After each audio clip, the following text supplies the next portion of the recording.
بسم الله الرحمن الرحيم. السلام عليكم ورحمة الله تعالى وبركاته. إلهانتي مداود يالكسو دوادا برامج ورادك جنالك حولك ورارك قضوبدا أن يدنكوكسو قدبين دونا وحاقيبك نغنيا رئيس الوزراء ودنك إثيوبيا أبي أحمد أو سئادة وقعرو دمك عابيست رئيس الوزراء حمزة عبد البر بحيث أبي أحمد صببته وقصو هرجيست مك عابيست محاسا كدن بيوان جيسو قدبين دونا قضوبدا كلا أتكو داون دونتان برامج ورادك جنالك حولك ورارك وحاقيبك نغنيا فنانات عنك إذا قدر الظاهر عيقي وحالي مقالة هرقيسة كوغريوتي هذا قدر قفنا عيا هاي maxay qaranka Soomaaliya u soo qabatay xageesa ku noolad waayidii dambe tan iyo burburkii dawladda dhexe Soomaaliya waan idinku soo gudbin doonaa barnaamij wareedka janalka xulka wararka qodobada kale aad ku daawan doontaan waxa qayb ka noqonaya baarlamaanka federaalka Soomaaliya oo fasax galay xilli lagu sugayo in dhawaan ay meel mariyaan golaha wasiirada oo ku dhawaaqi doona Xamse Cabdi Barre haddaba daawadayaal qodobadaas iyo kuwa kale ayaad ku daawan doontaan haddii ku tahay markii kugu horreysay aad janalkeena soo booqato waxaan ka codsanaynaa inaad subscribe like iyo share intuba aad nala wadaagto markana ku bilowno ra'iisul wasaaraha Itoobiya ayaa shaaca laga qaaday in uu si aad ah uga carooday magacaabista ra'iisul wasaaraha Soomaaliya Xamse Cabdi Barre ra'iisul wasaaraha Itoobiya Abiy Ahmed ayaa ka carooday in Xamse Cabdi Barre loo magacaabo ra'iisul wasaaraha Soomaaliya waxaa sidaas qoray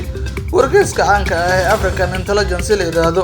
Xamse oo ka soo jeeda beesha ogaadeen gaar ahaan Jufada Maxamed Subeer ayaana aad ugu dhow sida la sheegay madaxweynaha dowlad goboleedka Jubbaland Axmed Maxamed Islaam Axmed Madoobe oo isla Jufadaasi ka soo jeeda sida lagu yiri warbixinta wargeyska lagu daabacay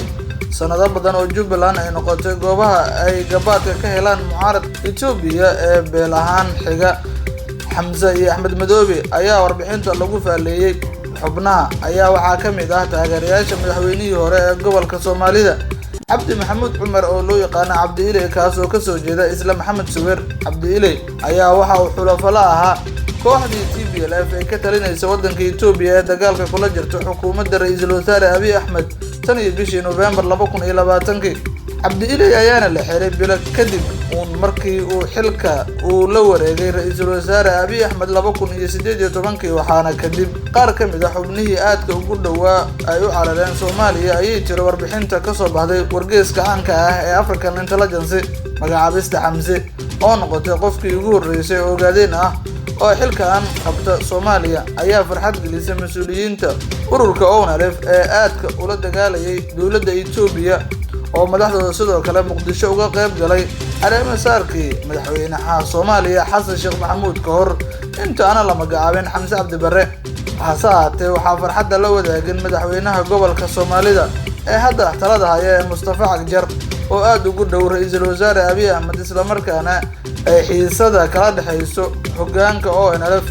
warbixinta African Intelligence waxa ay sheegtay in iyada oo ay astaan u tahay carada Abiy uu Mustafa mamnuucay xaflad lagu dhigi lahaa magaalada Jigjiga 20 bishii nadaaftay ee June oo loogu dabaaldegi lahaa magacaabista Xamse Cabdi Barre Abiy Ahmed ayaa saaxiib dawla ah madaxweynihii hore ee Soomaaliya Maxamed Cabdullaahi Farmaajo iyadoo aan isku fiicnayn madaxweyne Xasan Sheekh Maxamuud oo marar badan cambaareeyay siyaasadiisa xilligii uu mucaaradka ahaa macada sida magacaabista Xamse iyo xulufadii hore uu u saameyn doono xiriirka labada dawladood ama labada dal balse dawladda Xasan Sheekh waxay hore u ballan qaaday in ay si wanaagsan ula macaamili doonto dhammaan dalalka caalamka ee madaxweyne Maxamed Cabdullaahi Farmaajo qaarkood sameeyay Abiy Ahmed Muqdisho waxa uu ka qayb galay caleemasaarka madaxweyne Xasan Sheekh Maxamuud kaasi oo bishii June ka dhacay magaalada Muqdisho iyada oo warbixintan ka soo baxday African Intelligence ay u muuqato mid cadeynaysa sida dawladda Itoobiya hadda ay uga xun tahay xukuumadda Soomaaliya ee dhawaan madaxweyne Xasan Sheekh Maxamuud wasiirkooda koowaad ku dhawaaqay iyada oo dhawaan laga filayo Xamse Cabdi Barre inuu ku dhawaaqo liiska xubnaha golaha wasiirada Soomaaliya Farmaajo iyo Abiy Ahmed ayaa hore waxaa loo muujiyay in saaxiibtinimo dhow ay aad uga dhaxaysay isla markaana la sheegay in xitaa gobolka ay saameyntoodu ay gaartay sida ay warbixinada iyo warbaahinta caalamka qaarkeed ay baahiyeen Allah naxariistay waxaa magaalada Hargeysa ee caasimadda maamulka Somaliland xalay ku geeriyootay Allah naxariistay fanaanadii caanka ahayd ee Qadra Daahir Cige Allah naxariistay waxaa magaalada Hargeysa ku geeriyootay fanaanada weyneed ee Qadra Daahir Cige oo muddooyinkii dambe ku xanuunsaneyd magaalada Hargeysa qaar ka mid ah ehelada marxuumad Khadra Daahir Cige oo ku sugan magaalada Hargeysa ayaa waxa ay warbaahinta u xaqiijiyeen geerida. Waxa ay ku geeriyootay isbitaal muddooyinkii dambe la sheegay inay ku xanuunsanayd laguna tacaalaya xaaladeeda caafimaad oo ku yaala Hargeysa. Khadra ayaa waxaa ka mid ah fanaaniinta waaweyn ee Soomaaliyeed, waxa ayna aad fanka ugu dhex muuqatay bariisamaadkii, inkastoo waayihii dambe ay ka fariisatay fanka Soomaaliyeed. Ra'iisul Wasaaraha cusub ee Jamhuuriyadda Federaalka ee Soomaaliya Xamse Cabdi Barre ayaa qoraal uu ka soo saaray geerida marxuumad Khadra Daahir Cige waxa uu yiri: waxaan murugada la qaybsanayaa qoyska, saaxiibadii iyo ummadii Soomaaliyeed ee ka baxday fanaanadii Soomaaliyeed ee Khadra Daahir Cige. Waxaa si gaar ah uga tacsiyeenayaa qoyskii ay ka geeriyootay iyo bahdii fanka Soomaaliyeed. Qoraalka Xamse ayaa sidoo kale waxaa intaasi ku sii daray: marxuumadda waxa ay kaalin muuqato oo micno leh ku qaadatay horumarinta dhaqanka, wacyigelinta bulshada, fanka Soomaaliyeed oo ay ka mid ahayd fanaaniinta aadka loogu jecel yahay sida lagu buujiyo bayaan ka soo baxay Ra'iisul Wasaaraha Jamhuuriyadda Soomaaliya. Waxaan marxuumadda Eebbe ugu baryahay in jannadii Firdawsi uu ka waraabiyo, ehelkii iyo qaraabadii ay ka baxdeen samir iyo iimaan Allaha ka siiyo, ayuu qoraalkiisa ku soo gabagabeeyay Ra'iisul Wasaaraha Soomaaliya. Si taa la mid ah guud ahaan madaxda dalka Soomaaliya,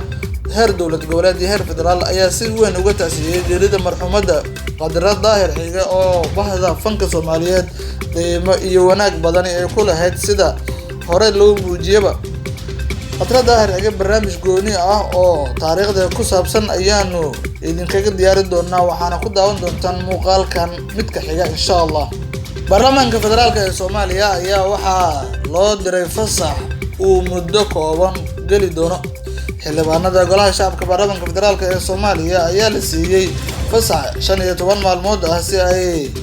acmaasha xadka iyo munaasabadda Ciidul Adha ay u soo gutaan. Qoraal uu soo saaray xogayaha guud ee golaha shacabka,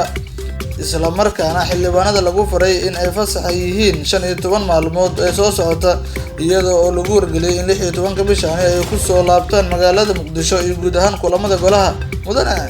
xildhibaane, anigu oo fulinaya amarka gudoomiyaha golaha shacabka, waxaan idinku wargelinayaa in xubnaha golaha la siiyay fasax xajka ah iyo Ciidul Adha oo idin bilaabanaysa 1 Luulyo kuna eg 15 bishan, ayaa lagu yiri qoraalka ka soo baxay xogayaha guud ee golaha shacabka. Qoraalka ayaa xildhibaanada looga codsaday in ay ku soo laabtaan fasaxa Sabtida 16 Luulyo si loo gudagalo howlaha muhiimka ah ee horyaala golaha shacabka Soomaaliya. Ayaa lagu yiri shaqooyinka ugu horeeya xildhibaanada ay qaban doonaan waxa ay noqon doontaa in ay meel mariyaan xukuumadda uu soo dhisi doono Ra'iisul Wasaaraha Jamhuuriyadda Xamse Cabdi Barre. xildhibaanada labada aqal ee baarlamaanka federaalka Soomaaliya ayaa kulan wadajir ah maalmihii la soo dhaafay magaalada Muqdisho ku yeelanayay. guud ahaan barnaamij wareedkeena janaalka xulka wararka daawadeyaal intaas ayaanu kusoo gabagabeynaynaa. mar kale waxaan idinka codsanaynaa inaad subscribe, like iyo share intuba aad nala wadaagtaan. mahadsanidin.